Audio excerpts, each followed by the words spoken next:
देखिस् हाम्रो हाम्रो माटोको समर्थकले कहिले तिमीहरूको बोटमा गएर यस्तो यस्तो शब्द गरेको छ तेरो आमालाई दे तेरो बहिनीहरूलाई दे न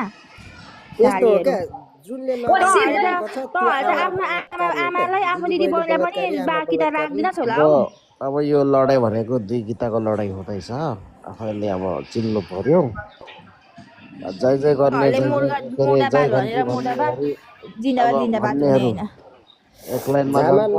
अनि यता माथिको पछ्याको एक लाइनमा किन हाम्रो दिवस होस्टले कोसँग मोनिटर छ त्यो उयो गरिदिनु त को बाबा पठाइदिनु मलाई मोनिटर दिन त तपाईँ बिजी हुनुहुन्छ होला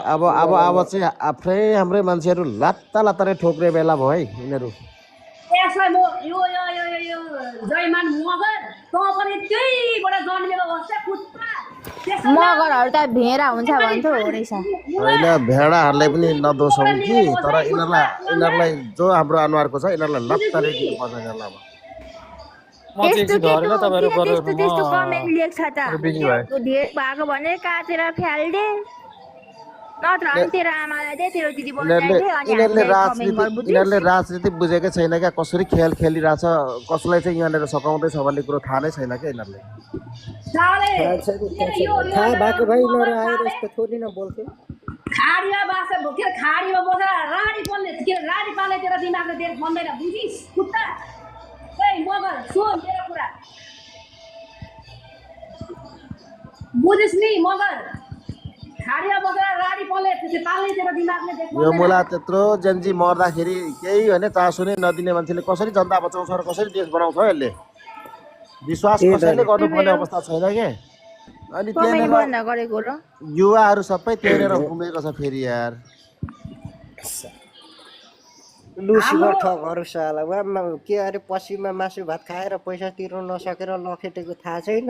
अझै आएर भुकिरहेको छ बेजेतीहरू पहिलेको जमाना छैन नि सरहरू अहिलेको जमानामा त घर घरमा मासु हुन्छ घर घरमा उसको गायन थियो होला ठिकै थियो होइन ऊ कलाकार होला काम गर्नु हाम्रो हर्क साम्बाको टिममा आयो भने काम गर्नुपर्छ भनेर अल्छेहरू हेर्नु पाए 100 को रिचार्ज लगाइदिएको होला एउटा पेट्रोल लगाइदिएको होला ठग्दै खाने बानी हुने मान्छेले मात्रै चाहिँ यहाँनिर के हर्क साम्बालाई विरोध गरिरहेछ क्या जो गाँजाउरे जो ट्यापे हुन्छन् होइन जो तपाईँको गाँजा खाएर हिँड्छन् नि यी हो त्यो भुक्नेहरू यसो समर्थन भने हाम्रो हर्क साम्बाङ मन परेन अरे आएर कमेन्ट नगर न चुपोलाई तेरै कोकोलाई जिताउनु मन छ जिता न त अर्काको बोट तेरै बोटमा गएर भन् होइन क्या